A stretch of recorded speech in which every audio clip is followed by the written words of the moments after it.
lang. Napakasimple.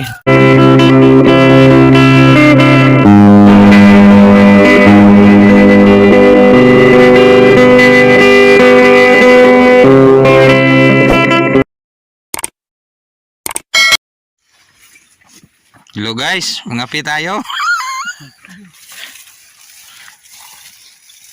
Harvest sibuyas dahon. Snack time, kape. So ganito kami guys, oh. Yan. Ganito yung ginamit na baso kasi walang tubig dito sa amin. Nahubas yung mga sapa. Nahubas. Yung natapos namin yun, oh. Marami. Sibuyas dahon. Yung harvest namin guys, yun, oh. So wala na. Lagir. Yung na kuha namin mga 6K pa ata yan. Sobra. Yan. Ang rami. 60 bata. Yung kape. Yung kape. So, kape tayo. Mga kasakto. Ario. So, ang haba, oh. So, shout out sa mga Cebuano dyan na bibili. Ito yung sibuyas namin rito. Wala itong shower guys, pero lumalaki, oh. El Niño. Init lang yung ano dito. Kapiling yung pandilig. Wala sari-sari, maliit. So, ito yung snack time dito. Pandesal. May itlog sa gitna. Sarap, no? Itlog sa gitna. Nandun mo na. Init kayo na inom pa yung kape. Bago binukal yun, lakwaan din mo. Bago nang ginukal. Init kayo? Mas lamay mo na yung nanay ko daw. Kaya marag mawala-wala. Yung tulog kasi sa soft drinks.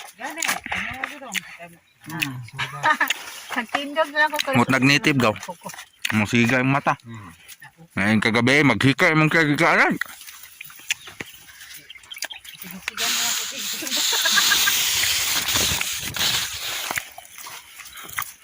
Yan.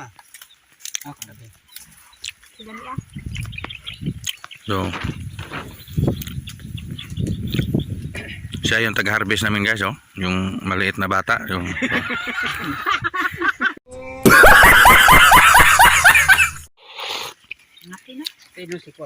siya yung may-ari nito guys. Yeah, yung nag-harvest. Yan. Toy, mga ilan pa yan, Toy? Mga 1,000 pa siguro yan?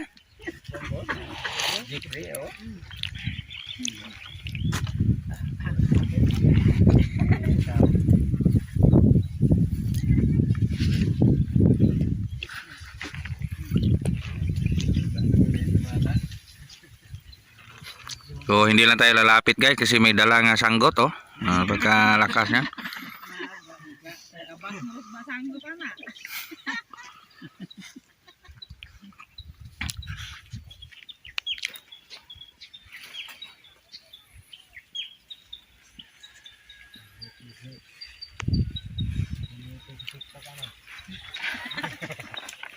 YouTube na.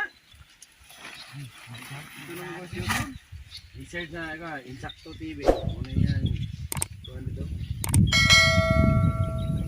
Parang magpaki ako doon ba yan? Uga-uga daw. Content ka.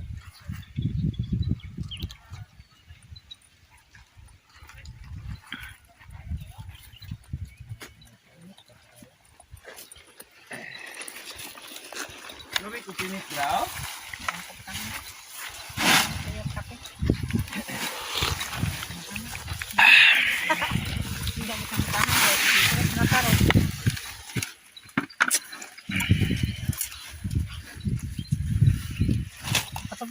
Nasa ni Malon doon ng karay sila na ipaano nila bukanay na sila niya kuan dito na ay gabi suma Ano na? patay na muna na taon indem sa blong patay na patay na yan. Tapos patay na kuno. So, yung proseso nito guys yan. Pagtunan Na- niya, nilihok na. Tunan yung kuan, tapos lininis, tapos ganyan. Daan sa ating QC, yun, quality 6 yun. Bina, 1 kilo yan. 1 kilo na ka? Sobra 1 kilo. Kalahati. 1 kilo at kalahati. Oh, mayroong 1 kilo, kalahati, oh. No, 1 kilo at kalahati ito. Ang laki. So, yung pagdating doon sa bilihan, so kung may babarat nito, hindi na mabarat kasi ang ganda, oh. So, yung sibuyas nyo dyan.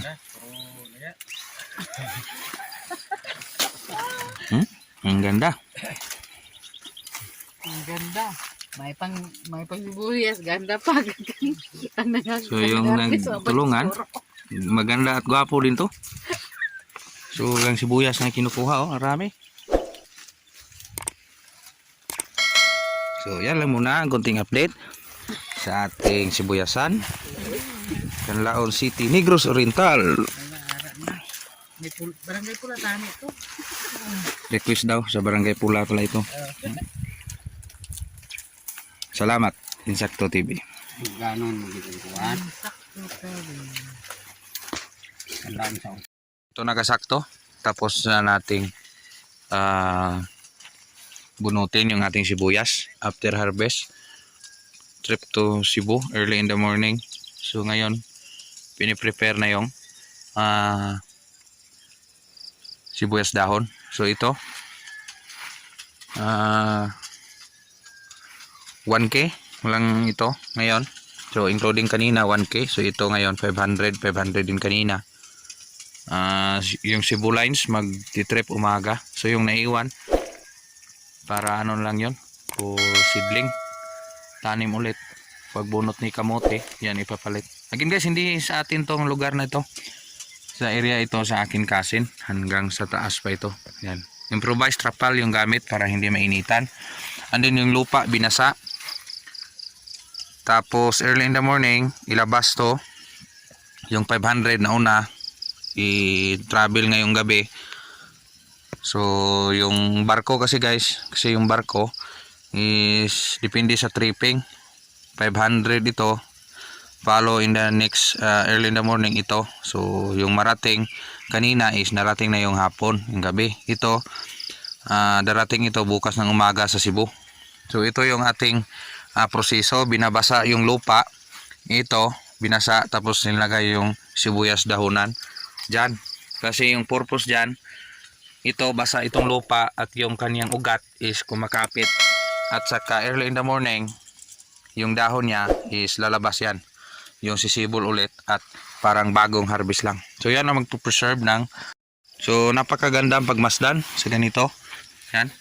So file na file at organize. Alam mo agad kung saan pupunta yung nahigop niyan tubig. Again, mabasa-basa yung lupa. Tapos yung ugat niya sumisip-sip doon sa kanyang katawan. So early in the morning, yung dahon yan is napaka-preska. Fresh na fresh yan. So yan ang proseso rito. Yan. So napakaganda. So gabi na. Yan. So bye bye muna sa ngayon. Salamat sa panonood. Insakto TV.